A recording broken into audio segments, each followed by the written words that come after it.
saya Rafika Najwa Adriani, mahasiswa dari Universitas Mercu Buana, jurusan psikologi. Di video ini, saya akan membahas tugas besar kedua, mata kuliah kewarganegaraan dengan topik penerapan pendidikan kewarganegaraan di Indonesia saat ini. Pendidikan kewarganegaraan atau yang kita kenal sebagai PKN atau CIVIS merupakan bagian penting dari sistem pendidikan nasional di Indonesia. Pendidikan kewarganegaraan sudah diterapkan sejak sekolah dasar hingga perguruan tinggi. Materinya mencakup pemahaman tentang Pancasila, Undang-Undang Dasar 1945, hak dan kewajiban warga negara, demokrasi, keberagaman budaya, toleransi, partisipasi dalam kehidupan bermasyarakat dan bernegara di lingkungan kampus sendiri. Mahasiswa tidak hanya belajar teori, tetapi juga sering dilibatkan dalam diskusi, debat, kegiatan sosial, dan organisasi yang mencerminkan nilai-nilai kewarganegaraan. Misalnya, keterlibatan dalam BEM, UKM, atau kegiatan pengabdian masyarakat. Penerapan ini memberikan banyak hasil positif. Mahasiswa dan pelajar menjadi lebih sadar tentang perannya dalam masyarakat. Contoh hasil nyatanya adalah meningkatnya partisipasi mahasiswa dalam pemilu kampus maupun pemilu nasional.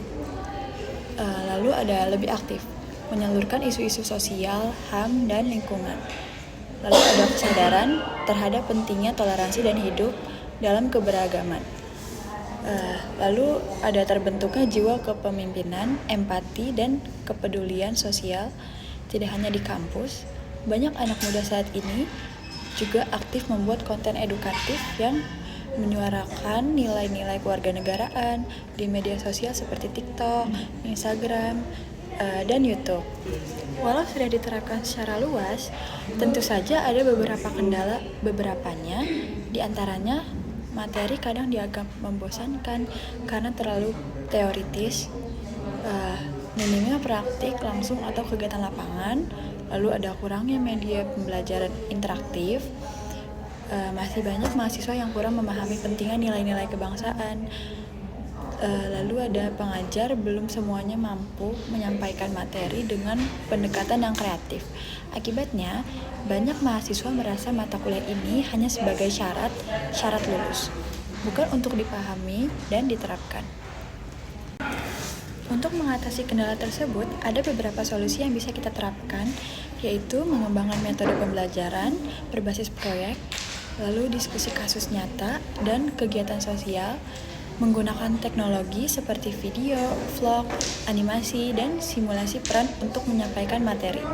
Melatih dosen atau guru kewarganegaraan untuk menggunakan pendekatan yang lebih konseptual.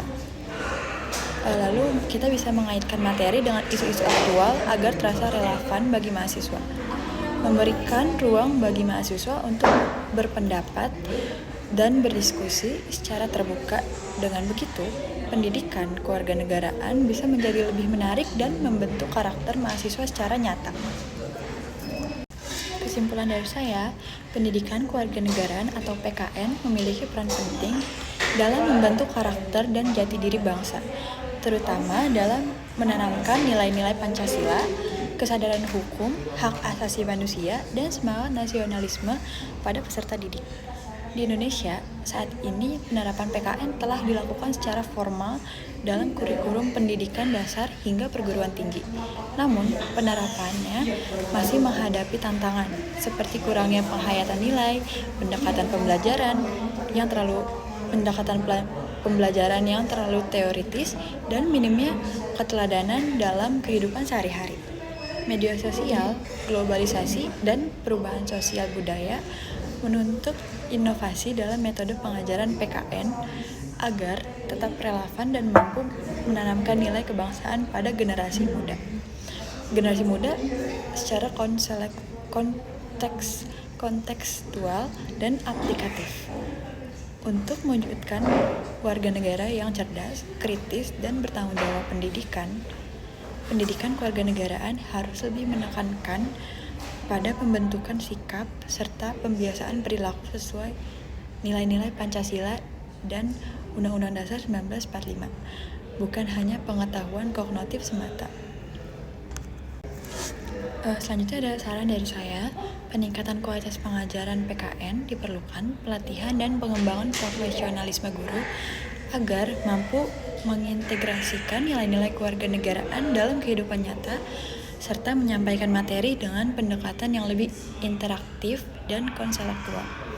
Penguatan pendidikan karakter, sekolah dan perguruan tinggi sebaiknya tidak hanya mengajarkan teori kewarganegaraan, tetapi juga menerapkan nilai-nilainya dalam kegiatan sehari-hari, seperti kerjasama, toleransi, gotong royong, dan partisipasi sosial. Inovasi media pembelajaran gunakan teknologi dan media digital yang menarik dan mudah diakses untuk menjangkau generasi muda, seperti video edukatif hingga simulasi demokrasi digital. Keteladanan dari lingkungan sekitar, pemerintah, tokoh masyarakat, dan institusi pendidikan perlu menjadi teladan dalam menjalankan nilai-nilai kewarganegaraan agar peserta didik tidak hanya belajar dari buku, tapi juga dari realitas. Selanjutnya ada edukasi dan pengembangan kurikulum. Kurikulum PKN harus terus dievaluasi dan disesuaikan dengan dinamika sosial serta tantangan zaman agar tetap relevan dan mampu membentuk generasi bangsa yang berintegritas dan berwawasan kebangsaan. Terima kasih telah menyimak video ini.